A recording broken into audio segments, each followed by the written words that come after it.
EVM पर आपको बहुत शक है, गलत साबित कर दीजिए चुनाव आयोग को, आप फैसला ले आइए। ये कैसे मान लें कि ईवीएम में गड़बड़ी है? चुनाव आयोग पर भरोसा नहीं आपको? आपको क्या पड़ी है सब फालतू के झगड़े लेने की? अगर कोई नहीं लड़ता है इसका मतलब ये नहीं है कि मैं भी नहीं लड़ूंगा। आपको नहीं लगता कि आपके खिलाफ दंगा भड़काने का, लोगों को उकसाने का, देश के खिलाफ द्रोह का मुकदमा चलाया जा सकता है? जो बाबरी मस्जिद वाला फैसला था सुप्रीम कोर्ट का, इस देश का सबसे गलत फैसला। कि आप ये सब तमाशा इसलिए खड़ा कर रहे हैं कि आपके पॉलिटिकल एम्बिशन। तो भानु प्रताप सिंह जैसा पढ़ा लिखा व्यक्ति एडवोकेट क्यों नहीं बन सकता प्रधानमंत्री? इस देश में अदालतों से मुझे कोई उम्मीद नहीं है। नमस्कार, आदाब, सत श्री अकाल, जय भीम, जोहार। मेरा नाम है नवीन कुमार। ईवीएम का मुद्दा इस समय चुनावी राजनीति का सबसे बड़ा मुद्दा बना हुआ है। पता नहीं वोट किसको दिया जा रहा है, किसको जा रहा है, किसके पक्ष में गिनती हो रही है, किसके खिलाफ जा रहा है। बहुत सारे सवाल हैं, बहुत सारे शक हैं, और ईवीएम को लेकर जो लड़ाई छिड़ी है उसका एक बहुत बड़ा चेहरा बनकर उभरे हैं एडवोकेट भानु प्रताप सिंह। तो एडवोकेट भानु प्रताप सिंह हमारे साथ हैं। आपका आर्टिकल 19 इंडिया में बहुत बहुत स्वागत है सर। बहुत बहुत शुक्रिया आपका, बहुत बहुत शुक्रिया। मेरा पहला सवाल आपसे ये है कि आप इस समय बहुत बदनाम हो गए हैं। आप पेशे से वकील हैं और वकालत छोड़कर मुझे लगता है कि बाकी सब काम कर रहे हैं इस समय। नवीन जी, एक मैंने शेर सुना है कि बदनाम भी होंगे तो क्या नाम ना होगा। देखिए, मैं ये मानता हूं कि वकालत मेरा प्रोफेशन है, मेरे अपने परिवार के लिए और जहां तक हो सके समाज के लिए मेरी जिम्मेदारी है। पर देश आज की तारीख में जिस संकट से गुजर रहा है, मैं ये मानता हूं कि मेरी जिम्मेदारी देश के प्रति, देश की जनता के प्रति कहीं ज्यादा है। आज जिस तरह से देश का संविधान, देश का लोकतंत्र बहुत गहरे संकट में है और वो बिना सड़क पर लड़ाई लड़े बच नहीं पाएगा, उससे निकल नहीं पाएगा, उसके लिए मेरी जिम्मेदारी कहीं ज्यादा है। वकालत से तो मैं क्या कर लूंगा, खूब पैसा भी कमा सकता हूं, ज्यादा से ज्यादा अपने परिवार का ही भला कर सकता हूं, लेकिन अपने परिवार से हटके जो समाज के प्रति, देश के प्रति, इस देश के संविधान के प्रति मेरी जिम्मेदारी है, मेरा जो मानना है मैं उसे निभाऊं, ये मेरी जिम्मेदारी पहले है और वही काम मैं कर रहा हूं। ईवीएम पर आपको बहुत शक है। आप ईवीएम को खत्म करने की मांग करने के चक्कर में हवालात तक जाते जाते बचे हैं। आपको दिल्ली पुलिस ने पकड़ा था? जी। क्यों? कल दिल्ली पुलिस ने हम लोगों को डिटेन किया और डिटेन करने का कोई कारण नहीं था, लेकिन उन्होंने कहा कि धारा 144 लगी हुई है। अच्छा। और इसलिए आप इतनी बड़ी संख्या में कर क्या रहे थे आप? हम तो बहुत सिंपल सा काम कर रहे थे नवीन जी, कि हमने इलेक्शन कमीशन को एक लेटर लिखा कि जो आपकी ईवीएम मशीनें हैं, आप हमें 50 मशीनें सील करके दीजिए। अब ईवीएम का जो पूरा सिस्टम है उसमें 3 मशीनें यूज होती हैं। एक होती है कंट्रोल यूनिट, बिल्कुल सही, एक होती है बैलेट यूनिट और एक होती है वीवीपैट।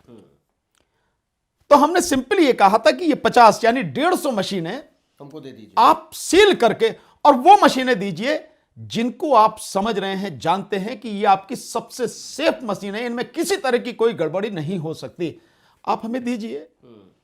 और हम उन मशीनों को इस देश के 50 अलग अलग भागों में, पूरे देश में ले जाकर सारे मीडिया के सामने, तमाम जनता के सामने हम हैक करके दिखाएंगे। तो बहुत खतरनाक तरह की बातें आप करते हैं। ऐसा क्यों? मतलब क्या चुनाव आयोग पर भरोसा नहीं आपको? नहीं, भरोसे का मतलब ही नहीं है, भरोसे का सवाल ही नहीं है। यह प्रक्रिया देखिए, जिस देश में जो सरकारी अधिकारी और कर्मचारी हैं उनके भ्रष्ट होने का, उनके बेईमान होने का और कर्तव्य विहीन होने का गंभीर आरोप लगातार जनता लगा रही है और सबके सामने है। ये कोई कहने की बात नहीं है। सरकार की गुलामी जिस तरह से सरकारी अधिकारी कर्मचारी कर रहे हैं, संविधान के प्रति अपनी जिम्मेदारी न निभाकर। भानु जी, आप एक न्यायिक अधिकारी हैं और चुनाव आयोग जो है वो एक संवैधानिक संस्था है। इस देश के 140 करोड़ लोगों का फैसला चुनाव आयोग तय करता है कि वो उनका फैसला किस तरफ है। ये वो एक, आप कहें तो जुडिशियल पावर से लैस एक संस्था है, आप उस पर शक कर रहे हैं? बिल्कुल शक नहीं कर रहे। हमें पूरा यकीन है कि इस पूरे खेल में ईवीएम के में इलेक्शन कमीशन सरकार के साथ मिलकर जबरदस्त तरीके से घोटाला कर रहा है। आधार क्या है आपके? आधार मैं बताता हूं, इसका आधार क्या है। देखिए, इसके कई आधार हैं। एक तो अगर हम कल का ही उदाहरण लेते हैं, इलेक्शन कमीशन वाकई में अगर उसकी मशीनें इतनी सेफ हैं, जिस तरह से वो लगातार बात कर रहे हैं, तो हमें देने में क्या दिक्कत? हम तो यही तो कह रहे हैं, आप सील करके हमें दे दीजिए, हम हैक करके दिखाएंगे। ऐसे तो कोई भी उठेगा भानु जी और कहेगा कि आप 20 मशीन दे दीजिए, 50 मशीन दे दीजिए, तो चुनाव आयोग मशीनें बांटता फिर? नहीं, आप एक बार देखो तो देखिए, भाई आपसे कौन मांग रहा है? कोई आपसे साधारण लोग नहीं मांग रहे, आपसे सुप्रीम कोर्ट के वकील मांग रहे हैं, एक लीगल फ्रेटर्निटी के जो लोग हैं वो मांग रहे हैं आपसे, बाकायदा लेटर लिख के मांग रहे हैं। और वो आपको कह रहे हैं, पूरी देश की जनता को कह रहे हैं कि वो दुनिया के सामने, जनता के सामने, प्रेस के सामने हैक करके दिखाएंगे। तो आप अगर कहते हैं कि आपकी ईवीएम मशीनें बिल्कुल सही हैं, तो ये फैसला अभी हो जाता ना, इसमें दिक्कत क्या थी? अगर ईवीएम मशीन हैक नहीं होती तो निश्चित रूप से हम गुनहगार, और अगर ईवीएम मशीन हैक हो जाती तो फिर साफ है, जो जनता सवाल उठा रही है कि ईवीएम के माध्यम से बेईमानी होती है, वो बिल्कुल सिद्ध हो जाती। तो क्या इलेक्शन कमीशन ने इस बात से डर के, हालांकि इलेक्शन कमीशन ने हमें मना नहीं किया, हमारे सब जो लेटर दिया उसका कोई जवाब उसने नहीं दिया, पुलिस पकड़ कर ले गई। पुलिस हमें जो है वहां से 20-25 कदम चल के और डिटेन करके, कहां से ले गई आपको? हमें वहां से जो पटेला हाउस कोर्ट है उसके गेट नंबर 4 से हम लोग जब चले तो उन्होंने वहीं हमें जो तिराया है वहीं पे हमें डिटेन कर लिया और वहां से वो बस में भर के हमें ले गए जो मंदिर मार्ग थाना है वहां पर। और वहां उसके बाद में हमें करीब 2 घंटे रखा, हमारे नाम वगैरह लिखे, देन उसके बाद में हमें छोड़ दिया। सो एक ये आधार काफी है इस बात के लिए कि इलेक्शन कमीशन ईवीएम के माध्यम से गड़बड़ी कर रहा है, और ईवीएम जो है जैसा इलेक्शन कमीशन कर रहा वैसी सेफ नहीं है, वो हैक हो सकती हैं, उनकी रीप्रोग्रामिंग हो सकती है। अब मैं इससे आगे और बात बताता हूं, केवल एक ही उदाहरण नहीं है, आपको मैं थोड़ा सा और पीछे ले जाता हूं। नवीन जी, आप मीडिया के एक बहुत बड़ा चेहरा हैं, आप सारी चीजों को बहुत बारीकी से देखते और समझते हैं, आपने देखा भी है। जिस दिन 2019 का जो लोकसभा चुनाव था उसकी गिनती हो रही थी, आप याद कीजिए 23 मई 2019, 23 मई 2019 को इलेक्शन कमीशन की वेबसाइट पर जो आंकड़े पड़े थे, लोकसभा की जो गिनती हो रही थी सीटों की, उन आंकड़ों में 373, 1-2 नहीं, 373 लोकसभा सीटों पर 8,000 से लेके 18,000 वोटें या तो ज्यादा थी या कम थी।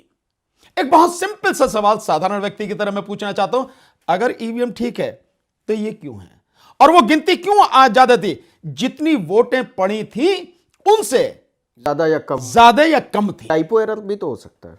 कितने में? 1 में, 2 में, 3 में, 10 में, 20 में, 50 में? 373 का आंकड़ा अपने आप में बहुत जबरदस्त है। अच्छा चलिए, अगर ये हो सकता है तो इलेक्शन कमीशन यही कहता ना कि ये टाइपोग्राफिकल मिस्टेक थी। इलेक्शन कमीशन ने ये नहीं कहा, द क्विंट ने लेटर डाल के बाकायदा इलेक्शन कमीशन से पूछा, भाई ये क्या है? एक नहीं 4 लेटर दिए। इलेक्शन कमीशन ने उनका जवाब देने के बजाय अपनी वेबसाइट से वो आंकड़े ही हटा दिए। क्यों? दूसरी बात, उसी लोकसभा चुनाव के दौरान आप देखेंगे कि जो बदायूं से समाजवादी पार्टी के उम्मीदवार श्री धर्मेंद्र यादव साहब थे, उनका एक विधानसभा में जो वोटें पड़ी वो 1,81,000 के लगभग थी, और जो वोटें निकली वो लगभग 1,89,000 के लगभग, यानी 7 से 8,000 वोटों का अंतर था। ठीक। दूसरा, आज आप देखेंगे जो आज हमारा प्रोग्राम था जंतर मंतर पर, वहां एक सज्जन थे, मैंने बाकायदा अनाउंस भी करा था, सुभाष कश्यप, वो इंडिपेंडेंट कैंडिडेट थे 2019 के चुनाव में लोकसभा में, बागपत लोकसभा से। उनके अपने बूथ में उनकी वोट नहीं थी। अपनी वोट मैं मानता हूं कि परिवार का व्यक्ति नहीं देगा, पत्नी नहीं देगी, भाई नहीं देगा, बहन नहीं देगी, माता पिता नहीं देंगे, व्यक्ति तो अपने लिए वोट देगा। दूसरा, इसी में और एक आप अपना वोट नहीं था मतलब जो जिस बूथ में उनका वोट होता है, यानी आप मानिए कि ये राजेंद्र नगर कॉलोनी है, इसमें जहां बूथ है जिसमें मेरी वोट है, वोटर लिस्ट में नाम नहीं था नहीं, वोटर लिस्ट में नाम था, उन्होंने वोट डाली थी, लेकिन जब काउंटिंग हुई तो उनका वोट शून्य निकला। ये कैसे पता चलेगा कि मेरा वोट? ये सारा सब कुछ था, सामने था, ये तो रिजल्ट है। इलेक्शन कमीशन के आंकड़े ये बता रहे हैं कि मैं जिस बूथ में वोटर हूं, मैंने जो वोट डाला है उस बूथ में मेरा वोट शून्य निकल रहा है। ये कैसे होगा?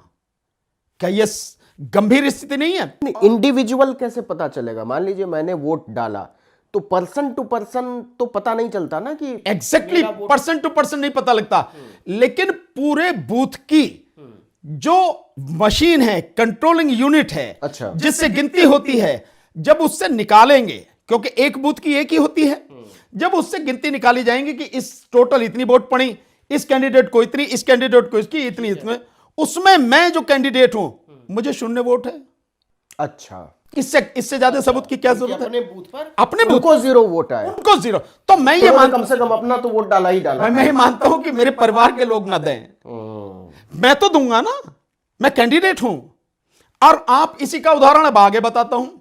अभी लेटेस्ट चुनाव हुए 5 राज्यों में, अभी आपने देखा होगा प्रिंट मीडिया में बड़ा जबरदस्त तरीके से चला है। एक विधानसभा में राजस्थान में और एक विधानसभा में मध्य प्रदेश में, ठीक इसी तरह से जैसे सुभाष कश्यप का वोट नहीं था, वहां भी जो कैंडिडेट है उनका अपना वोट अपने बूथ में ही शून्य निकला। इससे ज्यादा की क्या और सबूत की क्या जरूरत है? जो ये सारी चीजें हैं। और दूसरा यह है कि जिस तरह से आप कि कैसे हमें विश्वास नहीं है, यह कैसे मान लें कि ईवीएम में गड़बड़ी है। अगर आदमी समझना चाहे तो बड़े आराम से किसी भी चीज से समझ सकता है, और अगर किसी ने आंखें ही बंद कर रखी तो उसका कोई इलाज नहीं है। कैसे हो जाता है कि बैलेट पेपर से जो गिनती होती है, यानी पोस्टल बैलेट की जो गिनती होती है, उसमें बीजेपी का सुपड़ा साफ नजर आता है, और जो गिनती ईवीएम से होती है उसमें बीजेपी जीत जाती है। मैं 2 उदाहरण आपके सामने रखता हूं। मध्य प्रदेश में भी बिल्कुल, मध्य प्रदेश में 230 विधानसभाओं में से 199 सीट पर पोस्टल बैलेट में कांग्रेस आ गई थी। हालांकि वो बहुत कम वोट होते हैं। मैं कह रहा हूं कितने भी वोट हों, लेकिन वो एक ट्रेंड तो सेट करते हैं, नहीं करते हैं? मान सकते है नहीं है। दूसरा, अब आप थोड़ा सा और पीछे चले जाइए, 2022 में उत्तर प्रदेश में विधानसभा का चुनाव हुआ। पोस्टल बैलेट में समाजवादी पार्टी 304 सीटों पर आ गई थी, 403 टोटल विधानसभा सीटों में से। बीजेपी मात्र 90 सीट पर आ गई थी, और जिस समय पूरा चुनाव रिजल्ट निकल के आया तो बीजेपी 250 से भी ज्यादा ले। इसी सवाल पर आ रहा था भानु जी, आपको क्या पड़ी है सब फालतू के झगड़े लेने की? कोई मूवमेंट नहीं चल रहा।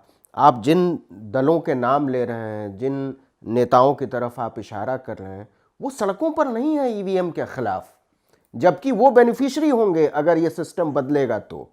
ऐसा क्यों है कि भानु प्रताप सिंह और महमूद प्राचा सड़कों पर नजर आते हैं, पुलिस उठाकर लेकर चली जाती है, आप अपनी जेब से पैसा भी लगा रहे हैं, संसाधन भी झोंक रहे हैं, लोगों को जागरूक भी कर रहे हैं, आपको क्या पड़ी है? लड़ने दीजिए, पॉलिटिकल काम है, पॉलिटिकल लोगों को लड़ने दीजिए, वकालत करिए। निश्चित रूप से पॉलिटिकल काम है, लेकिन उससे कहीं ज्यादा ये मेरे संवैधानिक अधिकारों को छीनना है। और मैं किसी सूरत में एक वकील होने के नाते अपने संवैधानिक अधिकारों को छीनने नहीं दूंगा, चाहे सामने कोई भी तानाशाह सरकार खड़ी हो। जो बात आप कह रहे हैं, मैं थोड़ा सा आपको ध्यान दिलाना चाहता हूं। जब देश की आजादी की लड़ाई लड़ी गई, क्या पड़ी थी भगत सिंह जी को, उधम सिंह जी को क्या पड़ी थी, नेताजी सुभाष चंद्र बोस को क्या पड़ी थी, तात्या टोपे जी को क्या पड़ी थी, क्या पड़ी थी? इन सबको कुछ नहीं। अगर देखा जाए तो ठीक है भाई, जो भी होगा, आजाद होगा नहीं होगा क्या होगा, लेकिन उन्हें मालूम था कि देश की आजादी की लड़ना है। एक वकील होने के नाते और बाबा साहब डॉक्टर अंबेडकर का अनुयायी होने के नाते मेरी जिम्मेदारी केवल मेरे अपने प्रति नहीं है, मेरे अपने परिवार के प्रति ही नहीं है, मेरे समाज, मेरे देश के प्रति भी है। अगर कोई नहीं बोलता है इसका मतलब यह नहीं है कि मैं भी नहीं बोलूंगा। अगर कोई नहीं लड़ता है, इसका मतलब यह नहीं है कि मैं भी नहीं लड़ूंगा। जब तक मेरी सांस चलती है मैं लड़ूंगा, अन्याय के खिलाफ लड़ूंगा। अगर पार्टियां नहीं बोलती हैं, ना बोलें, उनके बस की नहीं है, हिम्मत नहीं है, बैठे घर में, कोई दिक्कत नहीं है, हम लड़ेंगे। और हमारी तरह से बहुत लोग हैं। आप क्यों लगातार ये आवाजें उठाते रहते हैं, क्यों दिखाते रहते हैं? आपको भी तो लगातार धमकियां आती हैं, है नहीं है? आप तो कुछ भी नहीं करते, केवल दिखाते हैं। बावजूद उसके क्यों करते हैं आप ये काम? क्योंकि आप जानते हैं कि एक नागरिक होने के नाते, एक पत्रकार होने के नाते आपकी जिम्मेदारी है। तो जिसको अपनी जिम्मेदारी का एहसास है वो काम करेगा, संघर्ष करेगा, लड़ेगा। जिसको नहीं है वो नहीं करेगा। एडवोकेट भानु, आप तो खुद इतने बड़े वकील हैं, सुप्रीम कोर्ट के बड़े एडवोकेट्स में आपकी गिनती होती है। आपको नहीं लगता कि आपके खिलाफ दंगा भड़काने का, लोगों को उकसाने का, समुदायों के बीच दुश्मनी खड़ी करने का या देश के खिलाफ द्रोह का मुकदमा चलाया जा सकता है? सरकार चाहे तो कुछ भी कर सकती है, लेकिन नवीन जी, हम जिस दिन से संघर्ष कर रहे हैं, हमने एक भी काम ऐसा नहीं किया, एक भी बयान ऐसा नहीं दिया, एक भी आंदोलन ऐसा नहीं है जो संविधान के विरुद्ध हो, कानून के विरुद्ध हो और गलत हो। हमने ऐसा कोई भी नहीं किया। बावजूद इसके मैं जानता हूं कि निर्दोष लोगों को जो है मरवाया जाता है। जस्टिस लोया को मरवाया गया है, गुजरात में दंगे करवा के हजारों लोगों को मरवाया गया। मैं भी उनमें से एक हो सकता हूं, मुझे भी लगातार धमकियां आई, इसमें कोई दिक्कत नहीं है, हो सकता है। पर हम जो भी काम कर रहे हैं संविधान के तहत कर रहे हैं, कानून के तहत कर रहे हैं, और पूरी तरह से लॉजिकल हमारी बात होती है, तथ्यों पर आधारित होती है, प्रमाण सहित हम बात करते हैं, बेवजह की बात नहीं करते।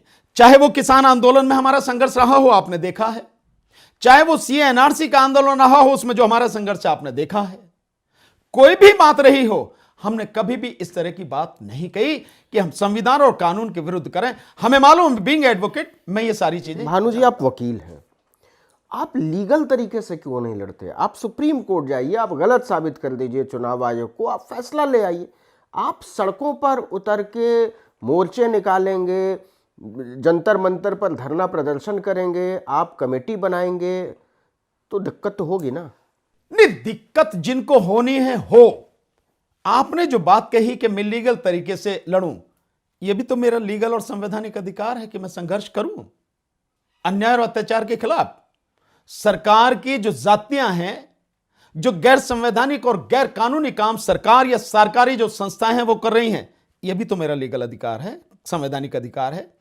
जहां तक आपका जो इशारा है, जो कहने वाला कि मैं लीगल तरीके से करूं, मतलब मैं कोर्ट जाके करूं। अब मैं कहता हूं कि मैं जब 30 साल से कोर्टों को जानता हूं, कोर्ट के रवैये को जानता हूं, उनके तौर तरीकों को जानता हूं, और जब मेरी आंखों के सामने हो रहा है जो बाबरी मस्जिद वाला फैसला था सुप्रीम कोर्ट का, इस देश का सबसे गलत फैसला, संविधान के विरुद्ध फैसला, पूरी तरह से गैर कानूनी फैसला, कैसे मैं आपको बताता हूं। सुप्रीम कोर्ट पर? बिल्कुल सुप्रीम कोर्ट पर सवाल, सुप्रीम कोर्ट के जजमेंट पर सवाल है। मैं आपको बताता हूं कैसे है, आप मेरी बात बताइए। देश में कोई भी व्यक्ति है मेरी बात को गलत बताए, वो इस तरह का फैसला था, और फैसला भी कैसे हुआ, अनुच्छेद, मैंने सुना वो टाइटल डिस्प्यूट था। और बिल्कुल बिल्कुल आप सब कह रहे हैं, तो टाइटल किसके पास था? रामलाला के पास। रामलाला के पास तो टाइटल नहीं था, टाइटल तो बाबरी मस्जिद वालों के पास था। और सुप्रीम कोर्ट ने अपने जजमेंट में जो लगभग 1300 पेज का है, उसमें लिखा है कि यह सही है कि टाइटल रामलला के पास नहीं है, मूर्तियां वहां पर नहीं थी, मंदिर नहीं तोड़ा गया, तोड़ी जो गई है वो मस्जिद तोड़ी गई है, थी वहां पर मस्जिद थी, और टाइटल जो है वो मस्जिद वालों के पास ही है। बावजूद उसके, और इससे भी ज्यादा दुर्भाग्य यह है कि संविधान के अनुच्छेद 142 142 का हवाला देते हुए, जिसमें लिखा है कि कंप्लीट जस्टिस का बहाना लेके कंप्लीट इनजस्टिस सुप्रीम कोर्ट ने किया। यह ऐसी चीज हुई, मैं देसी भाषा में जैसे समझा रहा हूं, कि 4 गुंडे आए और मेरे घर पे हमला करके मेरे घर पे कब्जा कर लिया। अब मैं अदालत में गया, मैंने कहा साहब ये सारे के सारे जो गुंडे हैं ये आए हैं, मेरे घर पे कब्जा कर लिया है, मुझे मेरा घर दिलवाया जाए। तो अदालत कहती है कि भाई सारे सबूत तो तुम्हारे ही पक्ष में है, बात तो सही है कि घर तो तुम्हारा ही है और इन्होंने कब्जा किया है, पर भाई इन गुंडों से जान बचानी है, तुझे कोई और जगह दे देंगे, तू इसको छोड़। यह था वो फैसला। इसके अलावा क्या हुआ राफेल के मामले में, क्या हुआ अभी जो डिसाइड हुआ 370 के मामले में, अनुच्छेद 370 के मामले में क्या हुआ? यस, अभी हुआ है। क्या हुआ पेगासस के मामले में, किसमें हुआ है? तो ये सारे के सारे फैसले, हम तो एडवोकेट हैं, हमें तो सारी चीजें मालूम है ना। इनमें क्या है सुप्रीम कोर्ट का? क्या आपने देखा कि जिस समय कोरोना इस देश में था, सुप्रीम कोर्ट बिल्कुल चुप थी? जब आम आदमी को सारी चीजें देख रही थी तो सुप्रीम कोर्ट ने क्या किया? सुप्रीम कोर्ट ने 2-2.5 महीने बाद, जब सुप्रीम कोर्ट के कई एडवोकेट्स ने लिख के लेटर दिया, उसके बाद सुप्रीम कोर्ट जागी कि लोग सड़क पर जा रहे हैं, पैदल जा रहे हैं, मर रहे हैं, रास्ते में मर रहे हैं, उसके बाद सुप्रीम कोर्ट जागी। उससे पहले कई हाई कोर्टों ने डिसाइड कर दिया। तो क्या करेंगे हम वहां जाके? हमें मालूम है, और मैं बार बार कह चुका हूं, इस देश में अदालतों से मुझे कोई उम्मीद नहीं है। बीइंग एडवोकेट मैं ये बात कह रहा हूं। फिर भी एक सवाल तो है कि जो चुनाव कराने का काम है, ठीक है, आपने चुनाव आयोग को बता दिया, आपने अदालत को बता दिया, आपने चिट्ठियां लिख दी, लेकिन अगर फेथ नहीं होगा इंस्टीट्यूशन पे तो फिर तो एनार्की आ जाएगी ना। एनार्की तो चल रही है, सरकार की एनार्की चल रही है। यह काम तो उन इंस्टीट्यूशंस का है, सरकार तो करेगी नहीं। सरकार अगर करती तो बात अलग थी। तो यह काम तो उन इंस्टीट्यूशंस का है, और उन इंस्टीट्यूशंस का तो कम से कम है ही है जिनको संवैधानिक ताकत दे रखी है, स्वतंत्र रूप से अपना वो काम कर सके, उसकी पूरी ताकत दे रखी है, जिसमें इलेक्शन कमीशन भी है, जिसमें सुप्रीम कोर्ट भी है। इन सबको संवैधानिक ताकत दे रखी है, फिर क्यों नहीं करते? ये तो इनका काम है कि ये देश की जनता में अपने कार्यों से विश्वास स्थापित करें कि संविधान ने जो जिम्मेदारी हमें दी है, कोई भी सामने आ जाए, हम अपनी जिम्मेदारी पूरी ईमानदारी और पूरी निष्ठा से निभाएंगे। जनता के हकों को संविधान के विरुद्ध कुछ भी नहीं होने देंगे। आपको कब लगा पहली बार कि ईवीएम से गड़बड़ी हो रही है, गड़बड़ी की जा सकती है? आपने जो आखिरी चुनाव का जिक्र किया वो 2019 का किया। आपको 2019 में अचानक से एहसास होता है कि नहीं, ईवीएम पर बात होनी चाहिए, ईवीएम से चुनाव नहीं होने चाहिए? उसके पहले सब पाक साफ दूध का धुला था। देखिए, मैं ये नहीं कह सकता कि पाक साफ था या नहीं था, लेकिन मैं ईमानदारी से आपके चैनल पर कहना चाहूंगा कि 2019 के चुनाव के बाद जो सारी चीजें सामने आई, सारे सबूत और तथ्य सामने आए, उसके बाद हमें निश्चित हुआ कि ईवीएम में जबरदस्त तरीके से गड़बड़ी है। और वैसे ही नहीं था सब कुछ, हमारी आंखों के सामने था सब कुछ। सरकार ने किस किस तरह से सारी चीजें की, सब आंखों के सामने थी। देश की जनता सरकार के खिलाफ थी, बावजूद उसके। ये तो आप कह रहे हैं, हम नहीं कह रहे। हम केवल यूं ही नहीं कह रहे, हमें जमीन पे पता थी। हम जमीन पे रहते हैं, हवा में नहीं उड़ते हैं। आप तो कोर्ट में रहते हैं। कोर्ट में नहीं, कोर्ट के साथ साथ जमीन पर रहते हैं। बिल्कुल आप सही कह रहे हैं नवीन जी कि हमें कोर्ट में भी रहना पड़ता है, लेकिन जब समाज का मसला है तो हमें जमीन पर भी रहना पड़ता है। मैंने अभी आपको बताया कि 2010 से मैं जमीन पर काम कर रहा हूं, और 2010 से मैं तकरीबन 10,000 गांवों में मैंने काम किया है। मैंने इस लेवल पे काम किया है। सुबह 4 बजे उठ के और घर में रोटी बनवा के, और मैं और मेरी टीम के लोग हम निकल जाते थे अपनी गाड़ी से। लगातार गांव गांव हमने मीटिंग की, हमने वहां काम किया। हमें लोगों के बीच में जाके हमें मालूम है क्या स्थिति हुई। कुछ लोगों का कहना है कि आप ये सब तमाशा इसलिए खड़ा कर रहे हैं कि आपके पॉलिटिकल एम्बिशन है। अगर हैं भी तो दिक्कत क्या है? अगर मेरे पॉलिटिकल एम्बिशंस हैं तो दिक्कत क्या है? अगर एक चाय बनाने वाला प्रधानमंत्री बन सकता है, तो भानु प्रताप सिंह जैसा पढ़ा लिखा व्यक्ति एडवोकेट क्यों नहीं बन सकता प्रधानमंत्री? इसमें क्या दिक्कत है? किसी को भी क्या दिक्कत है? एक बात। दूसरी बात, हमारी अपनी पॉलिटिकल पार्टी है, राष्ट्रीय जनहित संघर्ष पार्टी, जिसको हमने 2013 में बनाया, और इलेक्शन कमीशन ने 2014 में मार्च में उसको रजिस्टर भी किया। हमारी पार्टी है, तो अगर पार्टी बना रहे हैं तो निश्चित रूप से राजनीति के लिए बना रहे हैं। और केवल ही नहीं बनाई गई। बाबा साहब डॉक्टर अंबेडकर की एक बात मैं समझता हूं सभी को समझनी चाहिए, याद रखनी चाहिए। बाबा साहब डॉक्टर अंबेडकर ने कहा था, राजनीतिक शक्ति हर ताले की चाबी है। और हमारी आंखों के सामने है कि भारतीय जनता पार्टी जब सत्ता हाथ में नहीं थी तो कुछ भी नहीं कर सकती थी, कुछ भी नहीं कर पाई। लेकिन सत्ता आने के बाद जिस तरह का तांडव वो कर रही है वो सब कुछ आंखों के सामने है। तो ये सिद्ध हो जाता है कि जो कुछ भी है वहीं से होना है, संसद में होना है, विधानसभा में होना है, राजनीति से ही होना है, राजनीति के इतर नहीं होना है। अब तांडव, इसलिए यस मैं तांडव कह रहा हूं। वो तो मैंडेट है ना तांडव का। कौन कह रहे मैंडेट तांडव का कहां है?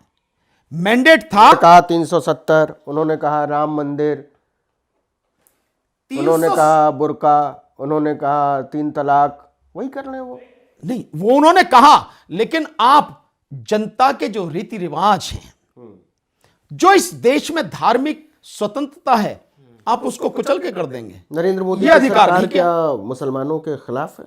बिल्कुल मुसलमानों के खिलाफ है, केवल मुसलमानों के नहीं। नरेंद्र मोदी इस देश में दलितों के खिलाफ हैं, एससी एसटी के खिलाफ हैं, ओबीसी के खिलाफ हैं। मुझे बताइए, अभी राहुल गांधी जी ने एक आंकड़ा दिया, आप वो तो कहते हैं कि हमने ओबीसी कमीशन बनाया, संवैधानिक दर्जा ऐसे दिया। का कमीशन तो इस देश में धूल चाटते हैं। कमीशन की रिपोर्ट कैसी होती है, कमीशन के काम कैसे होते हैं, आप भी जानते हैं, हम भी जानते हैं। बताइए किस कमीशन ने जो है जिसमें समाज के लिए बनाया गया है क्या काम किया है, उसके बाद क्या भला हुआ है? किसी का कोई भला हुआ है? कोई भला नहीं हुआ। कमीशन बनाना, साथ में कमेटी बनाना, ये सब वो तरीके हैं कि आप जो मुद्दे हैं उन मुद्दों से लोगों का ध्यान हटा दीजिए और उन मुद्दों को ठंडे बस्ते में डाल दीजिए, ताकि मामला ये कि भैया कमीशन बन गया, आपको वहीं जाके करो, और कमीशन को कोई पावर नहीं है। कमीशन तो बिना दांत का जो है व्यक्ति है और कुछ नहीं। कमीशन कहां है उसके दांत? पावर कहां है उसको? कानूनी पावर कहां है? सजा देने की पावर कहां है? नहीं है, कोई पावर नहीं। और जब तक वो नहीं होगी तब तक कुछ नहीं होगा।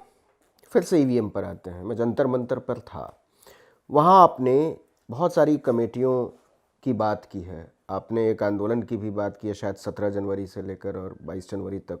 वो क्या रणनीति है आपकी? देखिए, ये आंदोलन क्योंकि पूरे देश में हम लोग चलाएंगे, और ये ईवीएम हटाओ संयुक्त मोर्चा के बैनर तले कौन कौन लोग हैं? पूरे देश में आंदोलन होगा। जो अभी आपको सामने दिख रहे हैं वो सीधे सीधे एक हम हैं, एक ठेकेदारी हटाओ संयुक्त राष्ट्रीय मोर्चा के जो अध्यक्ष हैं आदरणीय डीसी कपिल साहब, इंजीनियर साहब, और इसके अलावा जो जय भीम मिशन जय भीम, उसके अध्यक्ष श्री राजेंद्र पाल गौतम जी, जो पूर्व मंत्री हैं, केंद्रीय मंत्री हैं, दिल्ली सरकार में रहे हैं। इसके अलावा भाई महमूद पराचा साहब हैं। इसके अलावा बाबा साहब डॉक्टर अम्बेडकर के प्रपोत्र जो हैं वो इसमें शामिल हैं, भीमराव अंबेडकर जी। इसके अलावा बॉम्बे से हमारे बड़े पुराने साथी हैं, वो इसमें शामिल हैं, अशोक बहादुर साहब। इसके अलावा जयपुर से एक एडवोकेट हैं जो आज हमने उनको बुलवाया, तो उनका बड़ा अच्छा संगठन है, वो हैं। और इसके अलावा जो इसमें समाजवादी पार्टी, राष्ट्रीय जनता दल, इनके बहुत बड़ी संख्या में लोग हैं। मैं मानता हूं कि इनके लीडर अभी नहीं सामने आ रहे हैं, पर इनके जो कार्यकर्ता हैं वो बहुत बड़ी संख्या में हमारे साथ में हैं। कई और सामाजिक संगठन आप देखेंगे कि हम बहुत जल्दी उसकी पूरी लिस्ट जो कौन कौन शामिल है हम सबके सामने रखेंगे कि ये लोग इसमें शामिल हैं हमारे साथ में, वो हैं। साथ में किसानों का भी समर्थन हमें इसमें है, साथ में जो फौजी हैं, 1 रैंक 1 पेंशन वाले, वो भी हमारे साथ इसमें हैं। और साथ क्या में करेंगे ये लोग? नहीं, ये लोग हमारा साथ देंगे इस लड़ाई में, इस आंदोलन में, कंधे से कंधा, कदम से कदम मिलाकर साथ देंगे। इसी तभी तो जन आंदोलन बनेगा। 2024 से पहले कोई उम्मीद देख रहे हैं? 100% उम्मीद नहीं, हमें विश्वास है कि 2024 का चुनाव हम ईवीएम से होने नहीं देंगे, बैलेट पेपर से चुनाव होगा। कैसी बात कर रहे हैं? बिल्कुल मैं सही बात कर रहा हूं। आज लोगों को विश्वास नहीं है, आने वाले समय में विश्वास हो जाएगा जब देश में जन आंदोलन खड़ा हो जाएगा। देखते हैं कैसे इलेक्शन कमीशन कराता है और कैसे सरकार कराती है। जनता से बड़ा, जनता से कहीं ज्यादा बड़ा ताकतवर कोई नहीं होता, और जनता जब खड़ी होती है तो अच्छे अच्छे तानाशाह मैदान छोड़ के भाग जाते हैं। भानु जी, कुछ बहुत प्यारे शब्द थे, उनको गालियों में तब्दील किया गया। जैसे लिबरल को लिबरांडू कहने लगे, सेकुलर को सिकुलर कहने लगे, अंबेडकराइट्स को भीमटे कहने लगे। ये इन शब्दों को रिक्लेम करने को लेकर आप क्या सोचते हैं? देखिए, ये शब्द वो हैं जिनके महत्व को कोई कम नहीं कर सकता, लेकिन जिनकी मानसिकता ही किसी जाति विशेष, संप्रदाय विशेष, धार्मिक विशेष से पीड़ित हो और कोई इतनी नफरत करता हो तो अपने हिसाब से कुछ भी कह सकता है। नहीं, मेरा इशारा ये था, ये सब इसलिए हुआ कि अंबेडकरवादियों के पास या लोकतंत्रवादियों के पास, संविधानवादियों के पास अपना कोई मीडिया का ढांचा न पहले था, न अब है, न आज से आगे भी मैं देख पा रहा हूँ। आपको नहीं लगता कि जो भी दलित ओबीसी लीडरशिप निकली, उस पर जिम्मेदारी थी कि वो अपनी मीडिया को एक शेप देता, उसको उसके बारे में कोई गंभीर चिंतन करता?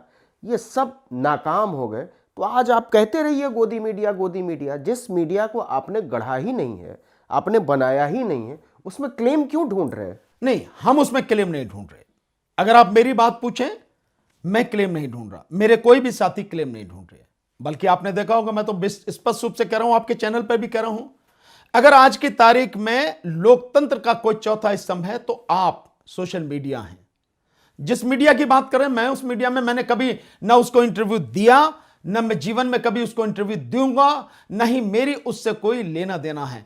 मैं आपकी बात से सहमत हूं कि जो हमारे नेता थे, जो हमारी पॉलिटिकल पार्टियां थी, उनकी सबसे बड़ी जिम्मेदारी थी कि अपना एक मीडिया खड़ा। कांशीराम तक थोड़ा बहुत हुआ, निश्चित रूप से, लेकिन उसके बाद में माननीय बहन जी चाहती तो उनके पास हर तरह की शक्ति थी, सामर्थ्य थी, क्षमता थी, कोई दिक्कत नहीं थी, साधन भी थे, संसाधन भी थे, वो मीडिया खड़ा कर सकती थी। मैं नहीं जानता कि क्यों उन्होंने मीडिया खड़ा नहीं किया।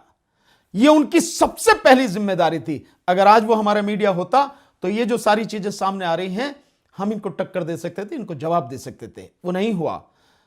पर मैं तो धन्यवाद दूंगा आज के सोशल मीडिया को कि आज वो अपनी जिम्मेदारी, जो मेन स्ट्रीम मीडिया कहा जाता था, उससे कहीं ज्यादा बढ़कर देश और समाज के प्रति निभा रहा है।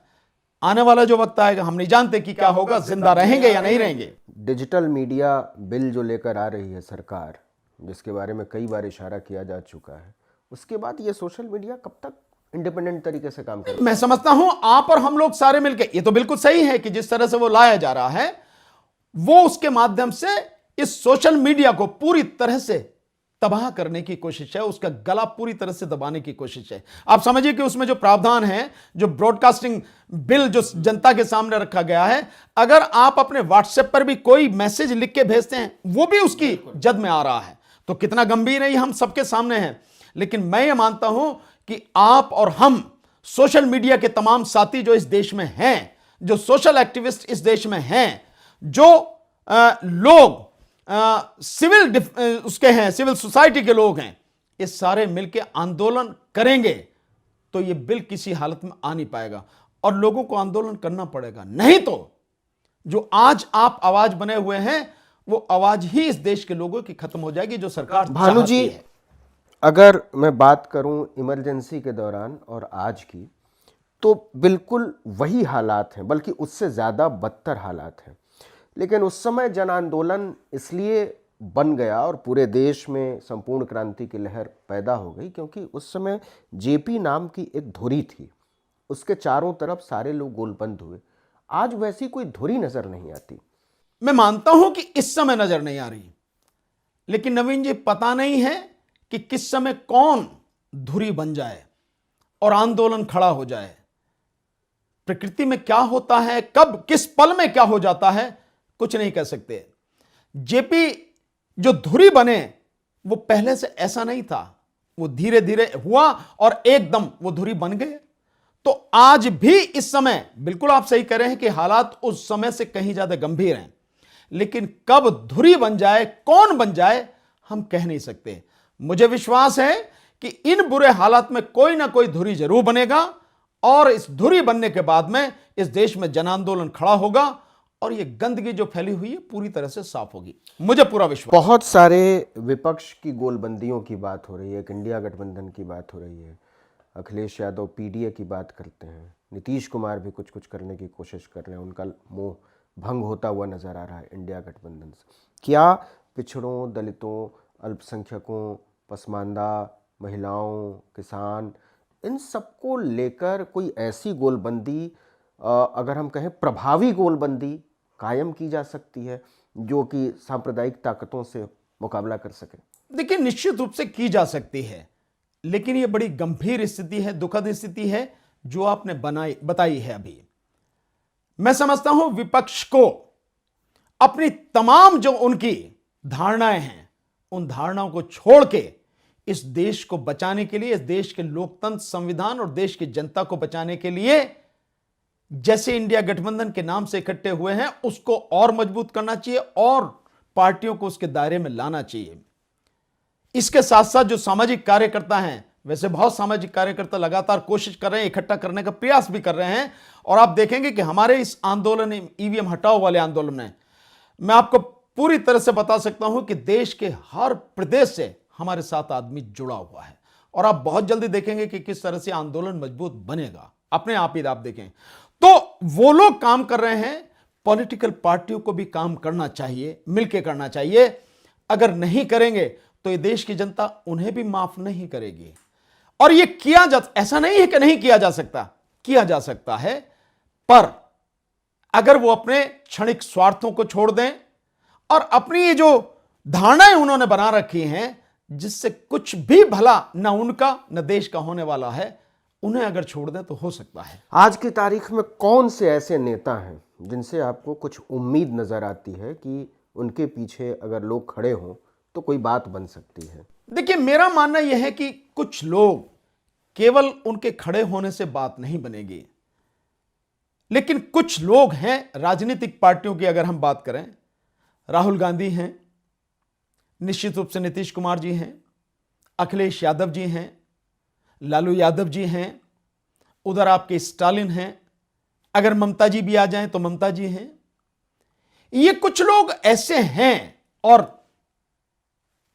अपने जो महाराष्ट्र से हैं शिवसेना के ठाकरे साहब, ये लोग अगर आ जाते हैं, उद्धव ठाकरे साहब, तो ये अपने आप में, ये अगर इकट्ठे होकर सड़क पर उतर गए, मायावती को छोड़ दिया आप? नहीं, मायावती जी को मैंने इसलिए छोड़ दिया, मैं नहीं जानता कि आपको कैसा लगेगा, पर मुझे पक्का विश्वास है कि मायावती जी आज की तारीख में केवल और केवल बीजेपी के इशारे पर बीजेपी के लिए काम कर रही हैं।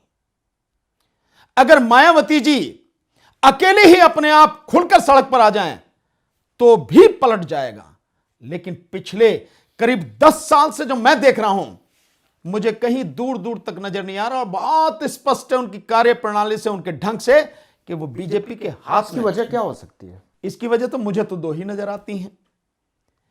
2 इसलिए नजर आती हैं कि जो भी उनके ऊपर आय से अधिक संपत्ति के आरोप लग रहे हैं, और जो फाइल इस सरकार ने उनकी बना के रखी हुई और समय समय पर उसे दिखाती रहती है, जैसे अभी कुछ दिन पहले आपने देखा था कि लगभग 250 फ्लैट्स वगैरह का नोएडा वाला जो मामला उठा था। सो ये जो सारी चीजें हैं, और मुझे लगता है कि शायद बहन जी इस समय जेल जाने से डरती हैं। बात हालांकि जेल बन जाए, इस समय आज की राजनीति में किसी भी सरकार की हिम्मत हो सकती है क्या बहन जी को जेल भेजने की? बिल्कुल हो सकती है, अगर बहन जी सामने मैदान में आ जाए तो हिम्मत होने में कोई दिक्कत नहीं है। लेकिन अगर बहन जी इस डर से बाहर निकलकर सामने आ जाएं, इस देश की राजनीति पलट जाएगी, अगर वो आ जाएं। पर पता नहीं क्यों आज उनमें यह हिम्मत नहीं है। मुझे तो कारण जो नजर आ रहा है कि जो आय से अधिक संपत्ति और वो सारी चीजें हैं, जो इतना पैसा उनके पास है, उसकी जो फाइल उन्होंने दबा के रखी हुई है और जिसे समय समय पर दिखाते रहते हैं, शायद सबसे बड़ा कारण यही है। अन्यथा तो आ सकती थी, और उसका डर ही केवल उनके लिए नहीं, समाज के लिए भी बहुत घातक, बहुत ही घातक है। इस देश में अल्पसंख्यकों की स्थिति आप क्या देखते हैं? मुसलमानों की? कुछ नहीं, अल्पसंख्यकों की स्थिति कुछ नहीं। मैं जहां तक समझ पाया हूं, अल्पसंख्यकों का जो आंदोलन रहा है, या अल्पसंख्यकों की जो भी उनकी दिक्कत रही, खासकर मुसलमानों की बात कर रहा हूं मैं, और किसी की नहीं। अल्पसंख्यक में अगर सीधा सीधा कहो, दिक्कत जिसके सामने है वो मुसलमान ही हैं। सो मुसलमानों की जो बात मैं कर रहा हूं, मुसलमानों की सबसे बड़ी दिक्कत यह है कि उनका अपना कोई नेता नहीं है, और कोई और नेता हो उसे वो मानने को तैयार नहीं है, उसके साथ चलने को तैयार नहीं है। एक और बड़ी मुसीबत है, मुस्लिम समाज ने जो उसका वोट देने का पैटर्न अब हो गया है कि बीजेपी को जो हराएगा उसके साथ चले जाएंगे, बिना कहे अपनी इज्जत को मिट्टी में मिला लिया उन्होंने। कोई उनकी कदर नहीं करता। हर किसी को मालूम है कि अगर आपकी ताकत बढ़ेगी तो मुसलमान अपने आप ही आपके साथ में आ जाएगा। तो जब उसको मालूम है तो अपने आप जो आ रहा है उसकी कद्र कौन करेगा, उसकी इज्जत कौन करेगा, क्यों करेगा? सो जिसके साथ आप जा रहे हो वो इसलिए नहीं करता कि भैया मेरी ताकत थी तो तुम आ गए, और तुमने अपना कोई पैदा नहीं किया जिसकी वजह से कि भाई हम आपके साथ में, चाहे हारो या जीतो हम आपके साथ में, आप कहीं जाओगे तो हम आपके साथ में जाएंगे। असदुद्दीन ओवैसी इतने बड़े असदुद्दीन ओवैसी साहब के सामने कितने ही बड़े आपके सवाल, वकील बिरादरी से बिल्कुल कितने ही बड़े सवाल उनका अपना समाज मुस्लिम समाज लगाता है। उन पे खुद उनका मुस्लिम समाज विश्वास नहीं करता। और स्थिति जो आप देख रहे हैं लगातार, उसमें स्थिति यह हो गई है, अगर असदुद्दीन ओवैसी साहब तेलंगाना में बहुत छोटे से हिस्से में जो हैदराबाद के आसपास का इलाका है उसमें सिमट कर रह जाए, बीजेपी 8 विधानसभा सीटें जीत जाए और वो मात्र 7 जीते, तो सवाल बड़े गंभीर उनके सामने खड़े हो जाते हैं। सो उनको नेता मानने के लिए मुस्लिम समाज तैयार नहीं है। और मुस्लिम समाज बजाय इसके, होना यह चाहिए मुस्लिम समाज को एक नेता चुन के उसके साथ में खड़े होना चाहिए कि हम बीजेपी को तो निश्चित रूप से हराना चाहते हैं, उसके खिलाफ तो वोट देंगे, लेकिन जिताने के लिए हम इसको देंगे। ऐसा नहीं है कि जो हराने वाला हो बीजेपी को उसको दे देंगे। जिस दिन ये करने लगेंगे उस दिन उनकी कद्र हो जाएगी।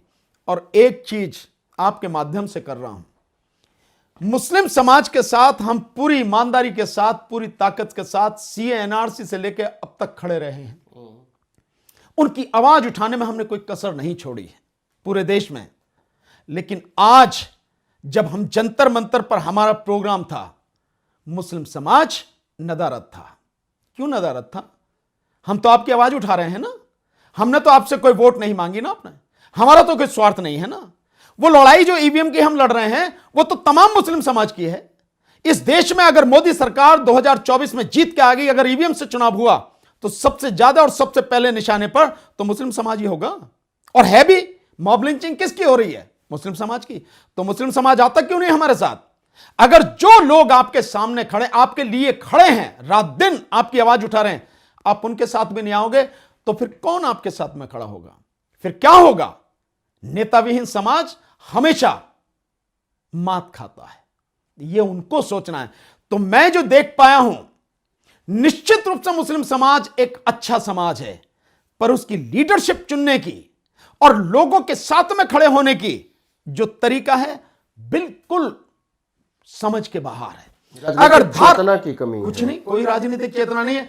असदुद्दीन ओवैसी साहब को वो बुरा भी कहेंगे, वोट भी नहीं देंगे, लेकिन उनकी मीटिंग कहीं भी होगी तो आप देखिए किस तरह से भीड़ आती है अंधाधुंध। तो फायदा क्या उसका? इसके अलावा अगर उनका कोई धार्मिक फंक्शन है, केवल एक आवाज लगानी होती है मस्जिद में, और वो सारे के सारे वहां पहुंच जाते हैं, जहां बुलाओ लाखों की भीड़ आती है। धर्म आपका है, आप अपने घर में भी उसको अपना सकते हैं। आप जा रहे हैं धार्मिक अपने प्रदर्शन में, जाइए, बहुत अच्छी बात है, लेकिन क्या राजनीति के बिना आपका धर्म सुरक्षित रह जाएगा? क्या राजनीति के बिना आप सुरक्षित रह जाएंगे? अगर सरकार इसी तरह से तानाशाह और अत्याचारी होगी तो क्या आपके आने वाली पीढ़ी, आपके बच्चे सुरक्षित रह जाएंगे? नहीं रह सकते। तो जो लोग आवाज उठा रहे हैं उनके साथ खड़े क्यों नहीं होते हो? अगर नहीं खड़े होंगे तो आगे कौन तुम्हारे साथ में खड़ा होगा? यह मुस्लिम समाज को सोचना। यही दिक्कत मुस्लिम समाज की सबसे बड़ी है। आप चुनाव लड़ेंगे 2024 का? ईवीएम हट जाएगी, जिसके लिए हम पूरी ताकत लगा रहे हैं। ईवीएम हटा के बैलेट पेपर से चुनाव कराएंगे, लड़ेंगे, बिल्कुल लड़ेंगे, इसमें कोई दिक्कत नहीं है। लोकसभा चुनाव लड़ेंगे। एक आखिरी सवाल भानु जी, आप बार के मेंबर हैं, आपने बहुत कहा मुसलमानों के बारे में, आपने मायावती जी की भी बात की, आपने बहुत सारी बातें की। बार का क्या रवैया है, वकीलों का क्या रवैया है? आपको नहीं लगता कि वहाँ भी एक तरीके का सेफ्रोनाइजेशन काम कर रहा है? आप बिल्कुल सही कह रहे हैं। इस देश की लड़ाई में, जो आजादी की लड़ाई थी, वकीलों की बहुत बड़ी वकीलों का बहुत बड़ा योगदान था। पर जो मैं अब देख रहा हूं, ये अब 2-4 वकील जो देख रहे हैं पूरे देश में, ये अब दिखाई दे रहे हैं। अन्यथा एक तरह की शून्यता है। और वकीलों का इस बुरे समय में, इस भयानक समय में मैदान में ना आना, समाज के बीच में ना आना, समाज की लड़ाई को अपने कंधे पर लेकर न चलना इस देश के लिए बहुत घातक साबित होगा। एक बहुत बड़ी बात है,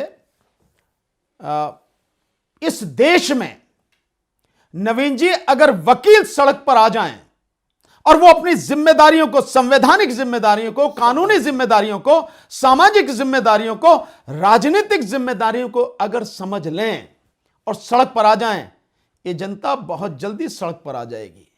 क्योंकि वकील चाहे कैसा ही भी हो, पर आज भी अगर 4 वकील काला कोट पहन के निकल जाएं तो शासन प्रशासन में अच्छे अच्छे लोग चुप हो जाते हैं। और पब्लिक जो है उसके मन से अगर डर निकाल सकता है तो केवल वकील ही निकाल सकता है। वकील ही समझा सकता है संविधान क्या कहता है, सरकार क्या कर रही है, कानून क्या है और किस तरह से गलत और सही हो रहा है। और विशेषकर जो पुलिस की बात है, क्योंकि पुलिस ही आगे आती है, उसके डर को भी अगर कोई निकाल सकता है तो वकील ही निकाल सकते हैं। पर मुझे बहुत दुख के साथ में कहना पड़ रहा है, अभी हमारा वकील समाज निकला नहीं, अपनी जिम्मेदारियों को समझ नहीं रहा। जितनी जल्दी समझ जाएंगे देश बच जाएगा, नहीं तो जो हालात होने वाले हैं उसकी कल्पना भी लोगों को नहीं। एक सवाल मैं बहुत सारे लोगों की तरफ से पूछ रहा हूँ, वो मेरी तरफ का भी सवाल है और मेरी तरह के बहुत सारे सोशल मीडिया प्लेटफॉर्म्स के साथ काम करने वाले लोगों का भी सवाल है। बहुत तेज़ी से कानूनी हमले हो रहे हैं, कोर्ट कचहरी करवाया जा रहा है, मुकदमेबाजी हो रही है, उन्हें अलग अलग मामलों में फंसाने की कोशिश हो रही है, सिर्फ इसलिए कि वो खामोश हो जाएं, वो चुपचाप हो जाएं। ऐसे लोगों को आप, महमूद प्राचा, आपके दोस्त, आपके बाकी के वकील साथी क्या कानूनी मदद कर सकते हैं? देखिए, कानूनी मदद में यह है कि हम जानते हैं कि जिस तरह की प्रक्रिया हो रही है, आप बहुत निश्चित रूप से मानिए कि पूरी तरह से गैर कानूनी काम हो रहा है। कानूनी रूप से कैसे बच सकते हैं हम वो तरीके लोगों को बता सकते हैं, हम बताते भी हैं कई बार। और उन्हें जब पकड़ के लाते हैं तो अदालत में उनका मुकदमा भी, हमने तो यहां तक कह रखा है कि फ्री ऑफ कॉस्ट हम लड़ेंगे। पर कोई बताएगा तब ना। अगर लोग बताएंगे तो निश्चित रूप से हम, महमूद भाई और हमारी पूरी टीम लड़ेगी। जो आप देख रहे हैं दिल्ली दंगों के मुकदमे, वो भी तो लड़ ही रहे हैं और लोगों के साथ साथ। और इसी तरह के कहीं भी कुछ भी होता है, हम खुल के कहते हैं कि हमसे जितनी भी कानूनी मदद, कानूनी सलाह आपको चाहिए, हमेशा अवेलेबल है, हर समय अवेलेबल है। और मैं फिर आज उस बात को दोहराता हूं, केवल वकील ही हैं। अगर 10 वकील किसी मुकदमे में सामने खड़े हो जाएंगे और बताएंगे कि यह सब कुछ गैर कानूनी हो रहा है, अदालत भी उससे सुनेगी, सुनने को मजबूर होगी। और किसी भी हालत में सरकार के जो गंदे इरादे हैं उसमें वो कामयाब नहीं हो पाएगी। इसलिए वकीलों का मैदान में आना बहुत जरूरी है। हम तो हमेशा जिसको भी जरूरत है, जैसी भी जरूरत है, हमारा तो हमेशा ओपन है। जो आएगा, हमसे जो बन सकेगा करेंगे, कर भी रहे हैं। ये वाकई बड़ी मदद होगी। तो वकीलों का मैदान में आना बहुत ज़रूरी है। मैं इसमें माफ़ी के साथ जोड़ देता हूं कि शिक्षकों का मैदान में आना बहुत ज़रूरी है, छात्रों का मैदान में आना बहुत ज़रूरी है, महिलाओं का मैदान में आना बहुत ज़रूरी है, दलितों, आदिवासियों, पिछड़ों, पसमानदा लोगों का मैदान में आना बहुत ज़रूरी है। मैदान में आना ज़रूरी है उन तमाम लोगों का जो न्याय की बात करते हैं। मैदान में आना ज़रूरी है उन तमाम लोगों का जो संविधान की बात करते हैं, जो समता, न्याय और बंधुत्व के सपने देखते हैं। उन तमाम लोगों को साथ आना होगा लोकतंत्र को बचाने के लिए, उस विचार को बचाने के लिए जिसे हम भारत कहते हैं। आर्टिकल 19 से बात करने के लिए आपका बहुत बहुत शुक्रिया। आपका भी बहुत बहुत शुक्रिया, आपने मुझे मौका दिया। Thank you.